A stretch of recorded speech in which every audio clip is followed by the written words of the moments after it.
So we are going to start our new lecture with the object-oriented programming techniques. How to define object-oriented programming technique before I go to the slide. OOP, repetitive use of classes. Okay, object-oriented programming, let me open the slide for you. So it's a method of writing programs using objects to perform a different task. So it's a method of writing programs using objects. So we have objects as compared to structured programming where we have procedures, we have functions. Here we have objects. And object, what's an object? Object is an instance of a class. Object is a combination of data and methods into a single entity. And we already know about the entity in ERD diagram.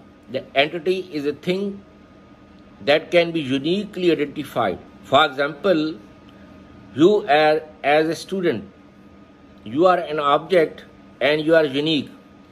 Or we have two persons having the same name, same age, same date of birth, but still they are two different objects. So that's the concept of object, that everything of this world is an object. So what's a class? A class is a collection of objects. For example, we are in a class of CPIT 252 section A1. So that's a class. So we have class like, yes, it's a blueprint for an object. For example, we have employee. Employee is a class. Student is a class. Citizen class. Vehicle class. Furniture class. So we have classes. So we categorize the objects inside the classes. That object belong to a specific class. For example, human. You is an object and that belongs to human class. How many categories of classes we have? Concrete, abstract, interface. We have mainly abstract classes and concrete classes. So what's the difference between abstract class and concrete class? Abstract class cannot create objects. Its objects are always created in the concrete class. So we cannot have objects through the abstract class. Its objects are always created in the concrete class. That is the difference between abstract class and the concrete class. How many phases are there in the life of an object? SDLC phases of an object. Very good. So what is the difference between logical and physical? Difference between logical phase and physical phase. Very good. Declaration. When we declare objects inside a class, this is the logical phase. And when you create in the main, for example, class name space obj1 is equal to new class name. So we create new object. It has a name obj1, command 1, text box 1, label box 1, checkbox 1. So that's an object. So it is a physical phase. Now it has a name and we can call the methods. For example, command 1 dot click, text box 1 dot label box 1, checkbox 1, obj1 dot set, obj1 dot show, obj1 dot compute. Now we can call the methods. After having the creation, we can call them and we can make change in the state of an object. It's like human being. This concept is taken from the creation of human being. Allah has created all the spirits at the beginning of this world. And that's the logical phase of human being. The spirit, the ruh. Once human being born, then it has a name. It has ID. It has father name, mother name, contact, address. And then it can perform actions or reactions. So when we say that object is a combination of data and methods into a single entity that can be uniquely identified, that's data. Now object has a data, name, age, citizenship, gender, father, mother, contact, and then methods, actions or reactions. For example, sleeping, eating, taking lecture. Like we are taking lecture, I'm asking questions, brainstorming, and you are answering my questions. Now you have a name, Khalid. So I say, Khalid, answer my question. Muhammad Saeed, answer my question. Ahmad Muhammad Salman. Then you take exam, you run, you take meal. These are your actions and reactions. You do coding, you do documentation, you do databases, database creation, you interact with the systems. That are your actions and reactions.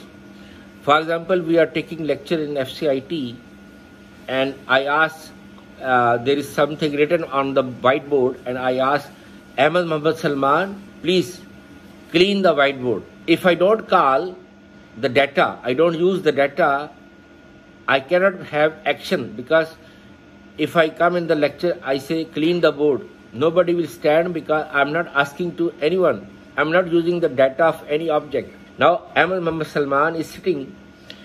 So I make a change in the state of an object to ask him, Ahmad Muhammad Salman, please clean the whiteboard. Now he was sitting, so then he will stand up and he will walk another action, go to the whiteboard and clean it. Another action.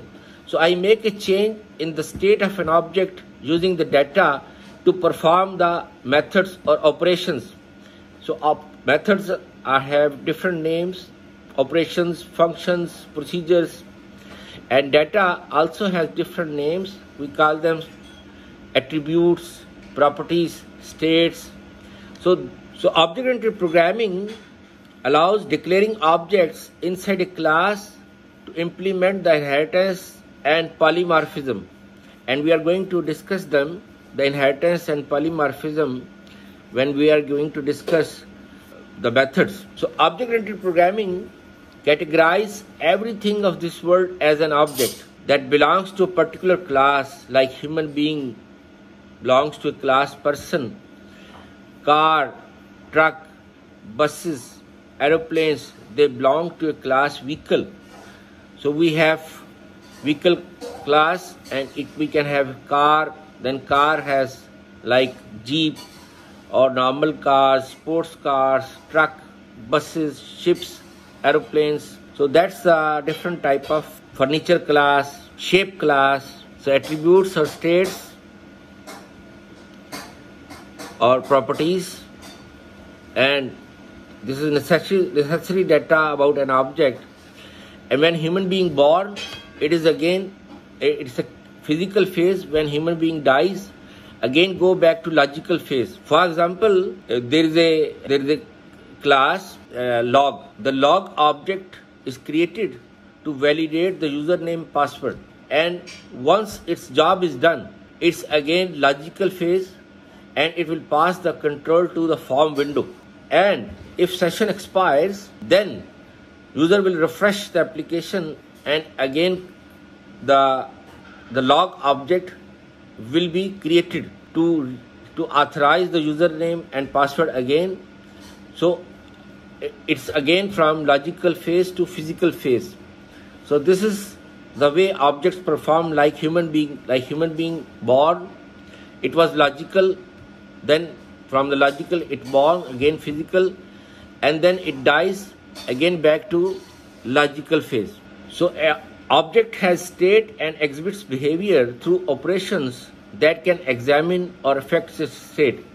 So data of object you use to perform different processes or actions or behaviors to make a change in the state of an object, like I gave the example of Ahmad Salman, that he was sitting, and then I say, Ahmad Salman, go and clean the whiteboard.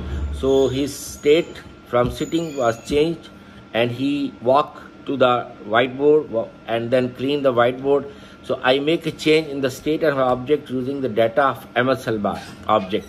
So we have parent and the child classes, like vehicle class has car, truck, buses. So we can have the best advantage of object-oriented programming.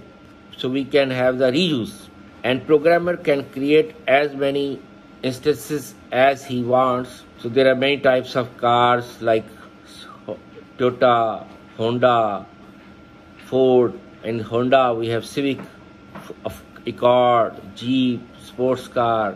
These are the main methods of object-oriented programming. So we have static method, we have instance method, we have constructor, we have function overloading, function overriding, and abstract.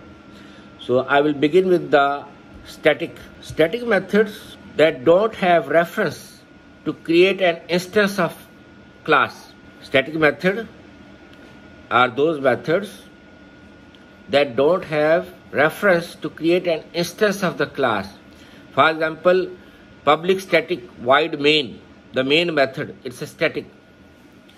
So we have to use the keyword static, and static method cannot access non-static method and data members. So static method doesn't have reference to create an instance, and we have to use the keyword static, and they cannot access the non-static method. That is the definition or concept for the static method. Then we have instance. How to define instance method? So instance is the occurrence of a class. So like class name space obj1 is equal to new class name. So this is the physical, the creation, that is the instance method. We create the object like human being born, or we manufacture a new car with a new engine number, chassis number, car number, or we create any new product with new ID, with new reference, new student. For example, Ahmed, Asim, Faris, Amar, Abdullah. These are the new objects of class student. Then we have constructor. Constructor has the same name as the class name. Constructor has the same name as the class name, and constructor is initialized by itself. Constructor has the same name as the class name, and it is initialized by itself, and there is no return type of constructor method. These are the three main unique features of constructor method. Class name and the constructor name should be the same in Java. So whereas in C++, you don't need to have the same name as the program name. So program name, class name, and the method name should be the same in Java, but not using C++. But .NET also has the same like the Java. And constructor is initialized by itself. At the time of execution, you don't need to call it to initialize. Otherwise, for instance method or other methods, we need to call like obj1 dot set show. So we need to call them. But for constructor method, whatever the method we have defined under the constructor, it is automatically initialized at the time of execution. We don't need to call it. And there is no return type of constructor method. Method overloading. When two or more methods have the same name but different parameters or different data type or different data types. Still, for example, int num1, int num2, we define under the compute. Then another compute method, float num1, float num2. Still, they are treated differently because data types are different. So same name is there in the constructor, but in the method overloading, two or more methods have the same name but different parameters or different data types. Here we have a concept of mangling, And there is a concept of signature. What is a signature? Signature is a term. Methods are stored against a term signature. For example, this. It has the method name, number of parameters, and type of parameters, because we have the same name. So how we will call and use, and we make sure that arguments we pass conforms to the parameters. So signatures are used. So like our digital signature to identify a person, like in the bank for the customer, we have signature. We match the signatures that this is the authorized person to withdraw the money or deposit the money, or who is who. So we use signature. We have function, it's called mangling. What is a mangling function? Mangling is a function used by the compiler. How compiler knows the user is calling what function, which function, to call the correct function and make sure that arguments conforms the parameters. So mangling is a function used by the compiler to call the correct function and make sure the argument we are passing conforms to the parameters.